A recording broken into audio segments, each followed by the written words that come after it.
रखी होगी। मांगे रखी है। अपने सेंटर तक की समस्या से लेकर सर्कल की समस्याओं को रखा है कि किस प्रकार उन्हें खाना बनाने के लिए सिलेंडर के भी पुराने हो गए, उनके जो गैस स्टोव है वो खराब हो गए हैं, यहाँ तक कि जो वेट करने की मशीन है उसके चार्जर नहीं है उनके पास।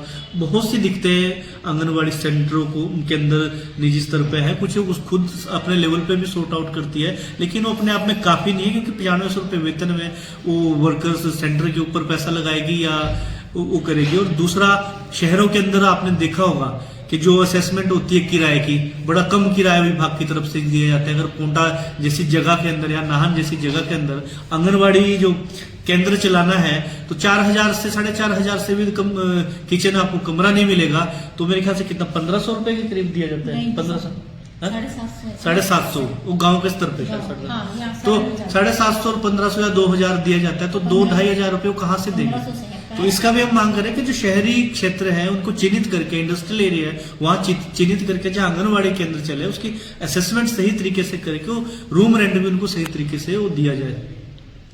आज पोंटा प्रोजेक्ट के अंदर हमारे पास 60 से 70 के करीब जो महिलाओं ने इसमें भाग लिया है, और पूरे जिला के अंदर तो ये अलग अलग हमारे जो प्रोजेक्ट हैं, जैसे आपका पछाद प्रोजेक्ट है, नाहन प्रोजेक्ट है, आपका ये आपका संगड़ाहा है ना, राजगढ़ है, और आपका पोंटा प्रोजेक्ट है।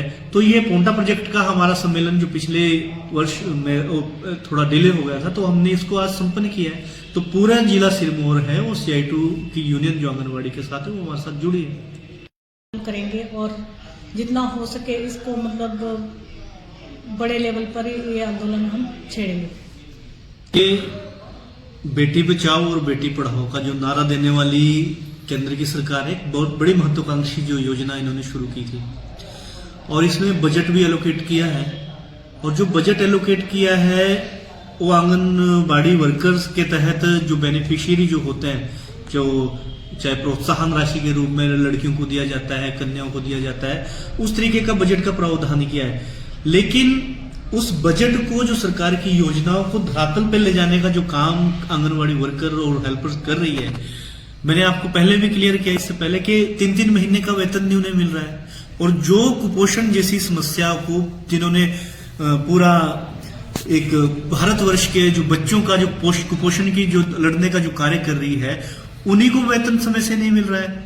जब वेतन समय से नहीं मिल रहा है तो उनके घर के अंदर क्या समस्या आएगी, क्योंकि वर्कर्स ऐसी है जो आंगनबाड़ी के अंदर एक कर्मचारी जो काम करता है वो समाज के सबसे गरीब तबके से निकल के काम करता है, और जब उन्हें समय से वेतन नहीं मिलेगा तो ये सरकार की योजनाएं किस प्रकार से। आंगनबाड़ी सेविका सहायिका मिनी आंगनबाड़ी कार्यकर्त्री हैं। ये वीडियो आप सभी के लिए बेहद ही महत्वपूर्ण होने वाली है। वर्तमान की एक बड़ी खबर है जो कि इस वीडियो के माध्यम से आप सभी के बीच में साझा करेंगे। आप सभी को पता है वर्तमान में दिल्ली में प्रदर्शन का आगाज हो चुका है। आंगनबाड़ियों के द्वारा काफी ज्यादा बड़ी संख्या में आंगनबाड़ी कार्यकर्तियों के द्वारा दिल्ली में प्रदर्शन किया जा रहा है। हालांकि प्रदर्शन के बाद के कुछ बयान आप सभी के बीच में स्पष्ट रूप से रखेंगे कि क्या प्रदर्शन के बाद में सरकार का कुछ रुख बदला है, क्या सरकार आपके मानदेय वृद्धि के विषय में अब आगे सोच रही है या फिर नहीं। सारी मंशा आपके सामने स्पष्ट रूप से होगी।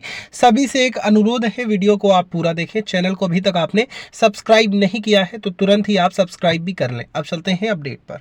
ये सक्रिय हो पाएगी, परंतु इसके बावजूद भी इन वर्कर्स ने पूरे देश के अंदर, चाहे कोरोना काल के अंदर है चाहे आज मौजूदा समय के अंदर है, बिना वेतन से भी जो 2-2 महीने इनका वेतन रुका, उसके बाद भी इन्होंने सरकार के काम को किया। और सरकार इनसे जो रजिस्टरों के ऊपर जो रिपोर्टिंग लेते हैं, इनसे काम लेते हैं, इन्हें विभाग की तरफ से पिछले 3-4 साल से यहाँ तक कि रजिस्टर मुहैया नहीं करवाए जा रहे हैं। चाहे वो किचन का सामान हो, मसालों का सामान हो, CV का पैसा जो 1 साल से इनका पेंडिंग है आज तक नहीं दिया गया, मोबाइल रिचार्ज का पैसा। और दूसरा, अब इनका बड़ी भारी जो समस्या आंगनबाड़ी वर्कर्स को आ रही है कि पोषण ट्रैकर करके एक ऐप चला है, उस ऐप के अंदर जितने दिन का इनका काम शो होगा, अगर 20 दिन का हुआ, 26 दिन का हुआ, तो उस हिसाब से इनका वेतन निकलेगा।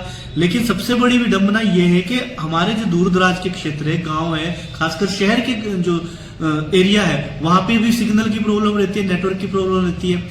अगर वो डेटा ही सिंक नहीं होगा उनका, हो सकता है 1 दिन का नहीं हुआ, 2 दिन का नहीं हुआ, तो वो काम करने के बावजूद भी अपने वेतन से वंचित रह जाएगी।